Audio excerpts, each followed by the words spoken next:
The Welsh Show is proudly sponsored by Music Wales, Wales' premier music company. I'm Lisa Rogers.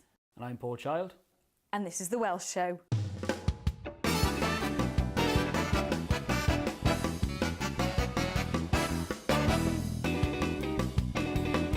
On this week's show, Mal Pope gives us the lowdown on Bonnie Tyler's chances at the Eurovision.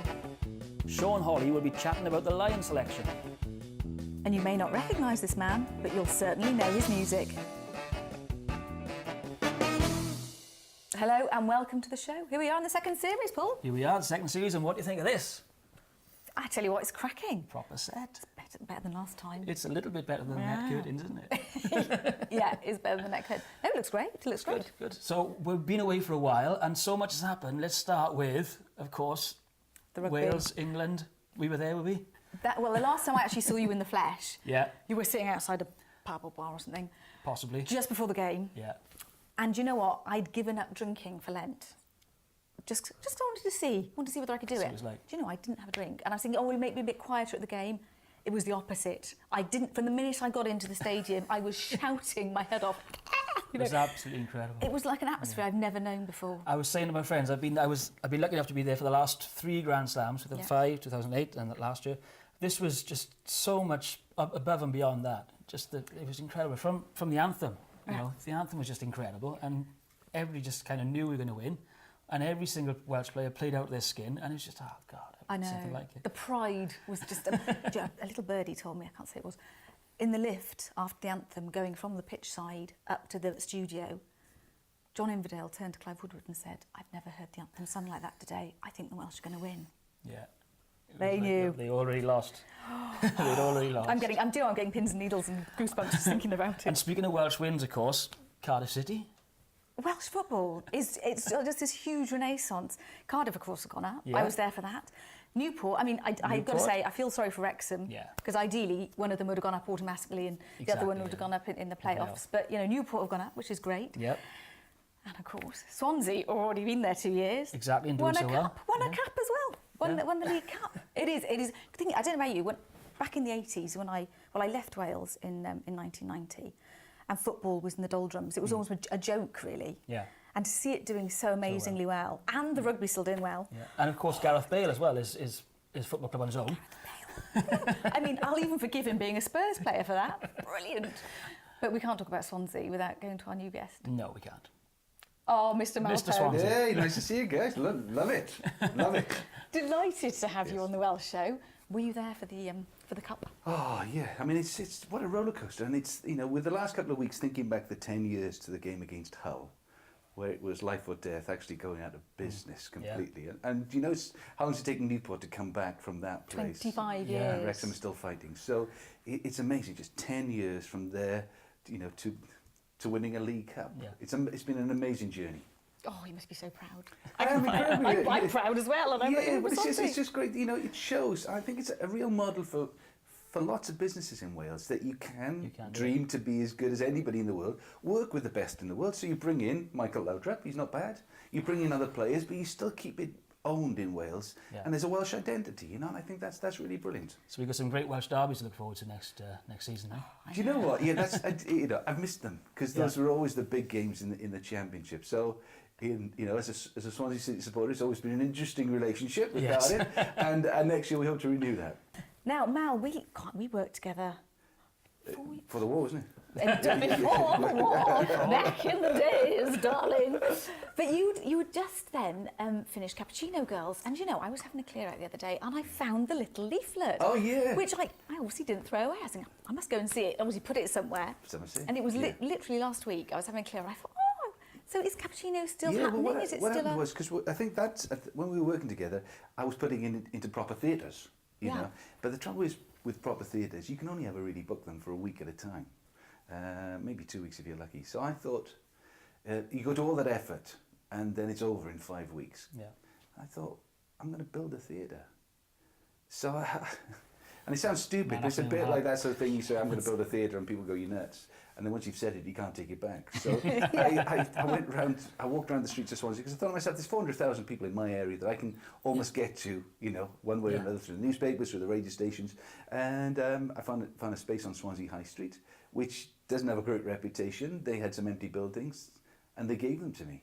Right. So I built a theatre, because it's set in a coffee shop, and I built a coffee shop. So you'd walk in, and then I actually met you at the door. I'd say, welcome to my theatre. And I'd say, who was behind the bar tonight? And you wouldn't know if the barman was actually in the show or not. And then the people taking your tickets were actually... So you'd sit down in the coffee shop, in the theatre space, and, you know, you'd be sitting there wondering what's going on, and then suddenly the person next to you starts singing. Love it. Yeah, so it became an experience. It ran for 24 weeks. We did about 12,000 people in that time, you know. So bringing Swansea High Street back to life from our point of view. And the great thing is it worked, and the terrible thing is it worked so well they've taken the space back and turned it back into shops. But that was the remit. So I've just got to find another space. And sadly, Swansea is blessed with a lot of empty buildings. So I will find one for this autumn, and we'll do it again. And Cappuccino Bills was coming back this autumn then? It's coming back this autumn. Fantastic. And I've actually written a prequel, because it's funny. It's a sort of, because it became an experience show, girls would see themselves in the show. I mean, and I wrote it about my wife and her mates. So all the sort of I've tried to change the name to protect the guilty. rather than innocent. But, you know, it's those situations are pretty uniform. You know, it's ill health, it's self-esteem, it's infidelity, it's all those areas that women of a certain age go through. You know, and who am I? You know, I'm someone else's mother, I'm someone else's wife, and that, you know, people who have been really strong individuals suddenly lose themselves at that age. And so it's so having got those characters, people want to know what happened next, how they met. Yeah. So I've written a prequel, which is like the Cappuccino Girls Christmas Carol. So it basically has the going Christmas is past, present, and future. So you see them as teenagers, but the same actresses, you know, as teenagers, and then as older people, and then the sequel is 10 years down the line when everything's gone wrong again. So yeah, it's all ready to rock and roll. Brilliant. And is it right that Bonnie Tyler sang the theme tune for you? She's wonderful, isn't she? She's great. You know, I rang her up and I said, I've got this song, and I've done it a couple of times. Yeah. Yeah, I'll be round now. and she does, you know, without a hesitation. Yeah. She'll come around, because I've got a little studio in the house. You know, and the amazing thing is that it does take, after a week of, when she's been there, it takes about a week for the meters to come unwelded from the stop mark, sorry, because she sings, she cannot sing quietly. Yeah, she can't sing. I remember she was singing at the Rugby League Cup final. She had to do Abide With Me, so she had a choice of a couple of keys, and she was somewhere. She rang me, and I said, well, let me get a guitar. This is E flat or whatever it was. And she said, hang on a second, I'm going to have to put the phone down and stand away from it, otherwise I'll hurt your ears. She can't sing quietly, but it's just such an amazing voice. Brilliant. But that's what's so great about her, isn't it? Fantastic. What you see is what you get. Do you remember we spoke to her in Portugal when we were doing the radio together, and she was out on a balcony in Portugal. Just almost forgetting she was on radio, just having a chat with her. Brilliant. Absolutely. No, I love her to pieces, and you know, I think she's got a great chance in Eurovision because of who she is. Not because the country she's representing. That's always been seen to be in a bit of a handicap, isn't it? Absolutely. But, you know, she is so loved universally across Europe that I think there's a real chance, anyway, that they may give her a break. I think so, yeah. And the song is good as well. The song is great. Good, strong song. Well, the guy's got a good reputation, hasn't he? Written by an American songwriter, in fact, yeah. His name's Desmond Child. And I've known about him for years and years and years. And I thought it's a good opportunity since he's written a Eurovision song. And I happened to be in Nashville, so I looked him up and I went to visit him in his studio. Happened to be in Nashville. As you do. When you say happened to be in Nashville, did you do that?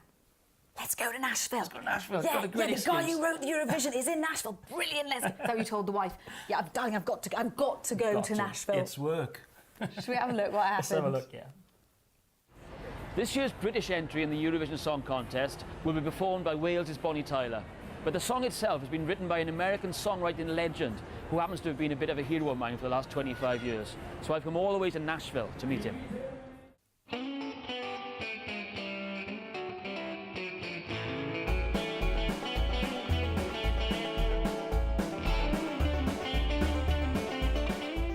You may not have heard of Desmond Child, but you've certainly heard his songs. From Bon Jovi, to Kiss, to Cher, to Aerosmith, to Robbie Williams, to Ricky Martin, to Meatloaf, Desmond has written and produced songs for just about everyone and has contributed to over 300 million album sales. I caught up with the man behind the music at his studio in Nashville.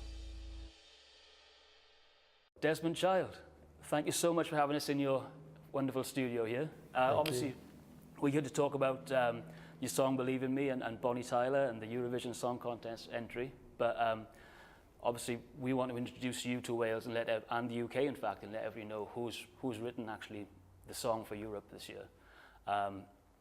Obviously, you've got a fantastic history in the music business with an incredible back catalogue of songs. But let's talk about Bonnie first. So obviously, you and Bonnie go back, yeah? I first worked with Bonnie Tyler when Jim Steinman asked me to write a special song for her. She was coming off of Total Eclipse of the Heart. They were making an album called Faster Than the Speed of Light. And Jim Steinman called me and he said, okay, I want a special song that has the verses have to sound like Tina Turner, the B section has to sound like The Police or U2 or Hall & Oates, he said. And then the chorus has to sound like Bruce Springsteen. Right. So I wrote a special song called, oh, and one more thing, it had to be androgynous, and it had to be about androgyny. Right. So this song was a key for me. It goes like this.